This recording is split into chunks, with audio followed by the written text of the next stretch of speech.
Hello students, I am Pratibha. Today I am going to teach you Hindi व्याकरण। हिंदी व्याकरण का जो टॉपिक आज हम पढ़ने जा रहे हैं वो है संज्ञा। और उसमें हम क्या क्या पढ़ेंगे, संज्ञा किसे कहते हैं तथा उसके भेद, संज्ञा के उदाहरण व संज्ञा के प्रकार। ये जो सिलेबस है हिंदी ग्रामर का, ये HSSC CET के लिए स्पेशली मैं आपको बताने जा रही हूँ ताकि आप उसके लिए अच्छा प्रिपेयर कर सके। मैं आपको ये क्या है टॉपिक वाइज क्या है आपको प्रोवाइड कराती रहूँगी वीडियो। तो जो सबसे पहला टॉपिक जो आता है हमारा क्या आता है, संज्ञा। अब जो संज्ञा उसके बाद क्या होगा, सर्वनाम, विशेषण, वर्ण विचार, संधि किसे कहते हैं, संधि के भेद, क्रिया, क्रिया विशेषण, कारक, कारक उपसर्ग प्रत्यय, शुद्धवर्तनी, वाच्य, काल कितने प्रकार के होते हैं। तो ये जो सारे टॉपिक हैं, वाक्य व भेद, रस और विराम चिन्ह, ये सारे जो टॉपिक हैं हम HSSC CET के लिए स्पेशली है। मैं आपको क्या है टॉपिक वाइज वीडियो प्रोवाइड कराऊंगी और मेरी गारंटी है कि आपका जो है हिंदी में से, हिंदी ग्रामर में से 1 मार्क्स भी नहीं कटेगा, आपको फुल मार्क्स आएंगे इसमें से। अब हम स्टार्ट करेंगे संज्ञा। अब बात करते हैं जो संज्ञा शब्द है, संज्ञा जो शब्द है वो 2 शब्द से बना हुआ है। एक तो हो गया सम और ज्ञा। इस संज्ञा का मतलब होता है नाम, किसी भी चीज़ का, किसी भी वस्तु का नाम। अब इसकी परिभाषा पढ़ेंगे, व्यक्ति, स्थान, भाव, वस्तु के नाम के बोध को। कि जो संज्ञा है वो हमारा क्या है, बस किसी चीज़ का नाम है। किसी भी चीज़ के नाम को हम क्या कहेंगे, संज्ञा कहेंगे, नाम या पहचान। ठीक है, चाहे वो किसी व्यक्ति का हो, किसी स्थान का हो, किसी भाव का हो, किसी वस्तु का हो, उन चीज़ों को हम क्या कहेंगे, संज्ञा। संज्ञा क्या है, हमारी एक पहचान है। आगे हम इसके बारे में पढ़ते हैं भेद। अब जो संज्ञा के भेद हैं वो 2 तरीके से डिवाइड हुए हैं। एक पहला जो होता है हमारा उत्पत्ति के आधार पर, दूसरा क्या है हमारा अर्थ के आधार पर। अब जो संज्ञा के क्या बात करेंगे हम, उत्पत्ति के आधार पर 3 भेद हैं। पहला कौन सा हो गया, जातिवाचक, जैसे कुत्ता हो गया। कुत्ता जो क्या है एक पूरी जाति के बता रहा है। जैसे कुत्ते की क्या अलग अलग ब्रीड होती हैं, पेमेरियन, बुलडॉग, ठीक है, अलग अलग तरह की वैरायटी के हमारे क्या होते हैं, डॉग होते हैं। अब जो सूर्य है, सूर्य एक पर्टिकुलर चीज़ है, तो ये क्या हो गया हमारा व्यक्तिवाचक हो गया। उसके बाद जो हमारा क्या भाववाचक, भाववाचक को फील होगी, इमोशन होगी, तो वो उनको क्या बोलते हैं हम, भाववाचक संज्ञा। तो ये जो हमारे किसके आधार पे थे, उत्पत्ति के आधार पे थे। अब नेक्स्ट हम पढ़ेंगे जो संज्ञा के भेद हैं हमारे अर्थ के आधार पर। अर्थ के आधार पर हमारे कितने हैं, 5 भेद हैं। कितने भेद हैं, 5 भेद हैं। ठीक है, अब पहला तो हमने पढ़ा था जन अर्थ के आधार पे, तो पढ़े थे हमने कितने, 5, और उत्पत्ति के आधार पे कितने पढ़े हमने, 3। पहला जो था व्यक्तिवाचक, जातिवाचक और भाववाचक, ये जो सब हमारे 3 भेद थे ये उत्पत्ति के आधार पर थे। लेकिन अब अर्थ के आधार पर देखते हैं तो जो जातिवाचक था वो क्या करता है, हमारे 2 पार्ट्स के अंदर डिवाइड हो जाता है। एक है द्रव्यवाचक और एक होता है हमारा समूहवाचक। अब हम इनके बारे में डिटेल से पढ़ेंगे। अब जो सबसे पहले आता है हमारा व्यक्तिवाचक संज्ञा। नाम से ही क्लियर है, व्यक्ति, किसी पर्टिकुलर व्यक्ति, वस्तु, नाम का बोध हो।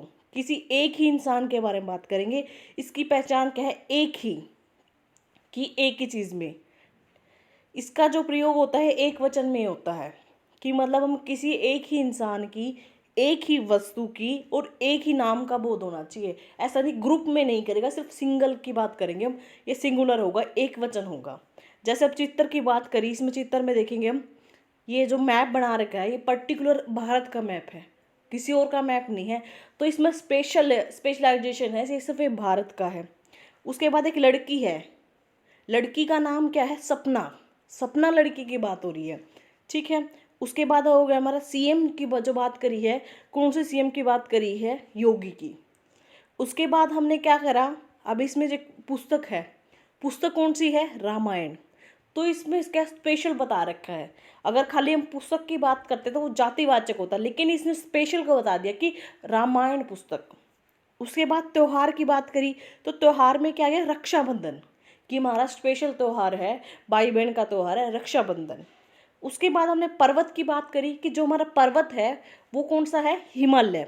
तो इन सब एग्जाम्पल से आपको क्लियर हो गया होगा कि हम किसी पर्टिकुलर चीज़ के बारे में बात करेंगे, चाहे वो देश हो, चाहे वो लड़का हो, लड़की हो, कोई भी चीज़ हो, त्योहार हो, पर्वत हो या पुस्तक हो, उसमें किसी पर्टिकुलर चीज़ का नाम आएगा, तो उसको हम क्या बोलेंगे? व्यक्तिवाचक संज्ञा। आगे हम पढ़ेंगे भाववाचक संज्ञा। अब देखो भाव, भाव यानी इमोशन, कोई फीलिंग। अब जिससे किसी वस्तु के गुण, दशा, अवस्था का पता चले। अब गुण क्या होंगे? देखो, अब बोल देते हैं कि इसमें तो बहुत अच्छे गुण हैं, सुंदरता का गुण हो गया, बुद्धिमत्ता का कि बोल दे के तो बहुत ज़्यादा सुंदर होगी, इसमें बुद्धि बहुत अच्छी है, तो उसका एक पर्टिकुलर गुण हो गया, वो हमें दिखता क्या है? अब सुंदरता तो हमें दिख रही है, लेकिन जो गुण होगा, बुद्धिमत्ता है, उसे हम देख थोड़ा सकते हैं, उसके कार्य में जब वो कार्य करता है तब हमें पता चलता है कि वो बुद्धिमान है नहीं है। उसके बाद अवस्था का पता चलेंगे, अवस्था स्टेज होगी हमारी, जवानी, बचपन, बुढ़ापा। तो ये जो क्या गया हमारी स्टेज है, अवस्था है, ये भी चीज़ें क्या है हमारी भाववाचक संज्ञा के अंदर आती है। उसके बाद दशा की बात करेंगे, उन्नति, प्रोग्रेस कर रहा है, अवनति मतलब क्या हो रहा है, उसका डिक्लाइन हो रहा है, कोई भी चीज़ होगी उसकी कम हो रही है। उसके बाद चढ़ाई या उतराव, तो ये सब चीज़ें क्या है? दशा है। उसके बाद भाव की बात करेंगे, मित्रता, शत्रुता, किसी के बीच में दो दोस्त हो गए, उनके बीच में देखो इसमें दिख रहा है कि मित्रता, दो दोस्त हैं अपने, उनके बीच में क्या है? मित्रता है, काफ़ी अच्छी बॉन्डिंग है, दोनों की दोस्ती अच्छी है। तो वो जो भाव है उनका, वो जो मित्रता है वो क्या है? एक उनका भाव है, उनकी अच्छी बॉन्डिंग है, वो अच्छे रहते हैं, अच्छे सारी फीलिंग शेयर करते हैं। तो ये जो चीज़ हम बात करते हैं इसको बोलते हैं हम भाववाचक संज्ञा। उसके बाद खुशी होगी, ये क्या होता है? हम फील कर पाते हैं, इसको मेजर थोड़ा कर सकते हैं हम कि कितनी खुशी है कितनी नहीं। खुशी तो क्या होगी? फील कर सकते हैं, तो ये चीज़ हमारी क्या होगी? भाववाचक संज्ञा होगी। उसके बाद समझ, दर्द, दर्द भी कहते हैं ना कि दर्द, कई बार कहते हैं कि मुझे इतना दर्द हो रहा है कि तुम समझ भी नहीं पाओगे, तो वो चीज़ क्या है? एक समझने से है कि दिखेगा थोड़ा ना कि दर्द है नहीं है, वो तो फील ही होगा। उसके बाद मिठास होगी, कोई फ्रूट हो गया, कोई वेजिटेबल होगी, या कुछ भी हमारी स्वीट्स होगी, वो कितनी मीठी है, ठीक है, तो वो उसका जो मिठास होगी वो क्या होगा? हमारा एक भाववाचक संज्ञा होगी। गर्मी, ठीक है, बुढ़ापा, सर्दी, ये सब हमारे किसके हैं? भाववाचक संज्ञा के उदाहरण हैं। उसके बाद अब मेनली जो भाववाचक संज्ञा होती है वो 5 तरह से हम उसको निर्माण कर सकते हैं, ठीक है। अब जैसे मिठास की बात करी थी, मिठास जो कहते हैं मीठा से बनना है, ठीक है, तो मीठा का क्या बनेगा? मीठापन बन जाएगा, ठीक है, मिठास बना। तो ये क्या था? मीठा विशेषण था, तो उससे हमारा क्या था? विशेषण से हमारी क्या बनी थी? भाववाचक संज्ञा। उसके बाद अगर मेनली हम बात करते हैं तो दो जो हमारी संज्ञा के निर्माण के हैं ये मेनली इंपॉर्टेंट है, ये दो में से ही जनरली क्वेश्चन आ जाते हैं। एक तो क्या? व्यक्तिवाचक से भाववाचक संज्ञा।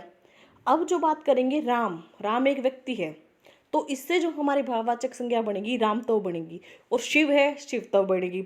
लेकिन जो दूसरा हम पढ़ेंगे जातिवाचक से भाववाचक।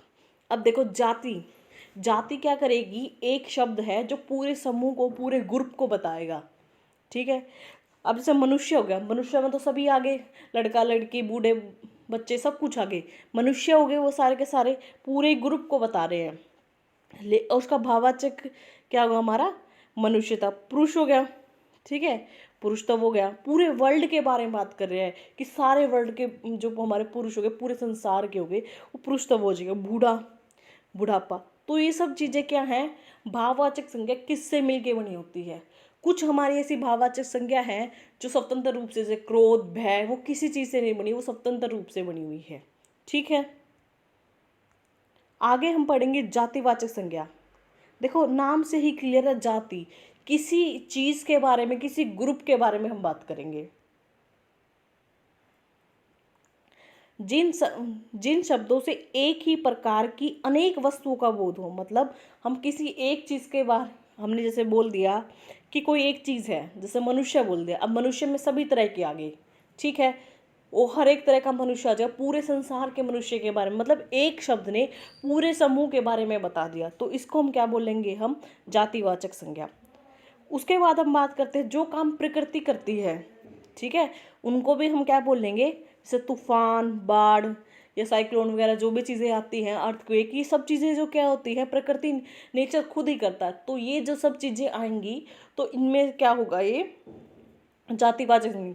जो मोस्टली क्वेश्चन आता है जातिवाचक है, इन्हीं में से पॉइंट में से आपका क्वेश्चन क्लियर हो जाएगा, अटेम्प्ट हो जाएगा। अब देखो तुलना में कभी हम क्या करें, तुलना किसकी करते हैं, दो इंसान की करते हैं, दो संज्ञा में तुलना होगी कि उसका कंपैरिजन उससे कर दिया कि राम क्या है, राम सीता से अच्छा है या राम श्याम से अच्छा है। ये जो दो चीज़ों के बीच में जो कंपैरिजन होगा, तुलना होगी, वो क्या होता है हमारा जातिवाचक होता है। जैसे देखो राधा, अब एक संज्ञा तो ये होगी राधा व्यक्तिवाचक, और दूसरा जो बात करी लक्ष्मी, कि राधा मेरे घर की लक्ष्मी है, मतलब उसने कहा कि जो राधा है लक्ष्मी, लक्ष्मी माता से उसका कंपैरिजन किया है कि वो जो है लक्ष्मी माता के समान की है। ठीक है, तो इसमें क्या हुआ, दो संज्ञा का कंपैरिजन हुआ, तुलना हुई है, तो ये हमारी आ जाएगी जातिवाचक संज्ञा। उसके बाद जो अगला है, देश में अनेक विभीषण हैं। विभीषण जो था हमारा, उसने पूरी क्या थी, रावण का भाई था, लेकिन उसने क्या किया था कि भी सारी की सारी उसको क्या है, रावण की डिटेल बता दी थी कि इसका ये चीज़ थी वो थी। तो इसमें क्या होगा, इसका मतलब ये है कि व्यक्ति का, जो देश के व्यक्ति थे उनका विभीषण से वो करा है, कंपैरिजन करा है कि विभीषण से। तो इसमें दो संज्ञा का आ गया, तो ये भी हमारा क्या होगा, जातिवाचक संज्ञा। उसके बाद हमारा अगला है आल्पस पर्वत। एक ये हो गया हमारा, पर्वत बता रखे हैं, कौन सा, आल्पस, व्यक्तिवाचक संज्ञा। यूरोप का हिमालय है, तो इसमें किसी पर्टिकुलर चीज़ का कंपैरिजन किया जा रहा है कि यूरोप का हिमालय, उसकी विशेषता बता रही है कि वो तो इतना सुंदर है कि जैसे हमारा हिमालय पर्वत हो। ठीक है, तो ये भी हमारा क्या होगा, जातिवाचक का एग्जाम्पल होगा। एक और जो मेन पॉइंट आता है, भाववाचक संज्ञा जब भी आती है, भाववाचक और व्यक्तिवाचक संज्ञा आती है, वो दोनों एक वचन में होती है, लेकिन जो हमारी बहुवचन संज्ञा होती है वो जातिवाचक होती है। ठीक है, अब जो भाववाचक संज्ञा होगी उसको हम क्या करते हैं, बहुवचन में प्रयोग करते हैं, तो वह जातिवाचक बन जाती है। जैसे बालकों अच्छाइयों को अपनाना सीखो, इसमें क्या, अच्छाइयों, अच्छाई तो हमारा एक वचन हो गया, लेकिन अच्छाइयों की एक अच्छाई नहीं, बहुत सारी अच्छाइयाँ। जैसे हम बच्चे को बोल देते हैं कि बेटा सुबह उठो, ब्रश करो, अपने क्या है माँ बाप पेरेंट्स को अपने क्या है गुड मॉर्निंग विश करो, जो भी चीज़ें दूसरों की हेल्प करो, तो उसमें बहुत सारी अच्छाइयाँ आएंगी। तो कई सारी चीज़ों का जब प्रयोग किया जाता है उसको बहुवचन बोलते हैं। ठीक है, तो अब इसने कहा कि बालकों अच्छाइयों को अपनाना सीखो, तो इसमें क्या होगा ये हमारा, कि जो अच्छाइयाँ थी, अच्छाई ये हमारी भाववाचक थी, लेकिन जब अच्छाइयों में हो गया तो ये हमारा क्या बन जाएगा, जातिवाचक बन जाएगा। उसके बाद है ऊंचाइयाँ देखनी हो तो हिमालय पर्वत की देखो, ऊंचाइयाँ, तो इसमें भी क्या है हमारा, ऊंचाइयाँ की, ऊंचाई नहीं ऊंचाइयाँ, तो ये भी हमारा क्या हो जाएगा, जातिवाचक हो जाएगा। उसके बाद जातिवाचक के हो गए। अब कार जो है, अब हमने बात करी, इसके जो उदाहरण हम करेंगे, कार की बात करी। अब कार बहुत अलग अलग तरह की हो सकती है, मारुति, मर्सिडीज, ओडी। तो जो कार हो गया हमारे, वो क्या है, पूरे ग्रुप के बता रही कार है। ठीक है, बहुत सारी चीज़ों के बारे में सिर्फ एक शब्द है, वो पूरे ग्रुप के बारे में बता रहा है, कार है।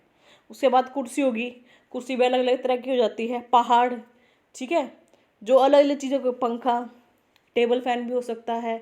ठीक है, सिंपल फैन भी हो सकता है, तो अलग अलग तरह के हमारे क्या होंगे, फैन के बारे में बता रहे। तो इसलिए जो पंखा हो गया या कार हो गया, कुर्सी हो गया, पहाड़ हो गया, ये एक शब्द पूरे जाति का बोध कराते हैं, पूरे जाति के बारे में बताते हैं, तो उसको हम क्या बोलेंगे, हम जातिवाचक संज्ञा। आगे हम बात करते हैं कि जो जातिवाचक संज्ञा है उसके क्या करते हैं हम, उसको दो, उसके दो भेद हैं। पहला जो है हमारा समूहवाचक, दूसरा क्या है हमारा द्रव्यवाचक। अब समूहवाचक की बात करें, समूह, समूह ग्रुप, देखो इसमें क्या है, बहुत सारे क्या है, क्रिकेट के प्लेयर हैं। ठीक है, अब क्या का बोल दिया, प्लेयर बोल दिया या टीम बोल दिया, जनरली हम बोल रहे टीम होगी कि टीम, क्रिकेट टीम। अब जो टीम बोली है, टीम के अंदर क्या है, एक शब्द है, लेकिन उसमें क्या है, बहुत सारे क्या है, पर्सन है। अब देखो कितने सारे लोग हैं, या 12-14 जितने भी लोग हैं, उसके पूरे ग्रुप को ने बोल दिया टीम। तो इसमें क्या होगा कि समूहवाचक, कि जातिवाचक संज्ञा में का जो एक है, पहला पार्ट जो है, पहला भेद जो है समूहवाचक, उसमें क्या होगा, पूरे समूह के बारे में। जैसे अब देखो ये हिरण का समूह हो गया, आर्मी हो गया, एक आर्मी शब्द यूज़ करा है, तो सेना यूज़ करा है, तो इसमें क्या है, बहुत सारे लोगों के बारे में बताया गया है कि पूरी आर्मी, एक के बारे में बात नहीं किया। अगर आर्मी पर्सन या सेना जो हमारा सैनिक होगा तो वो एक हो गया, लेकिन सेना जब हमने यूज़ किया तो वो क्या होगा, हमारा पूरे ग्रुप का होगा, तो ये हमारा होगा समूहवाचक संज्ञा। उसके बाद हम देखेंगे द्रव्यवाचक संज्ञा और उसके उदाहरण। अब द्रव्यवाचक क्या होता है, किसी किसी चीज़ को, जिसको हम क्या कर सकते हैं, कोई वस्तु है, कोई चीज़ है, पदार्थ है, उसको हम क्या कर सकते हैं, नाप तोल सकते हैं, ठीक है। तो उस चीज़ को हम क्या बोलते हैं, द्रव्यवाचक संज्ञा।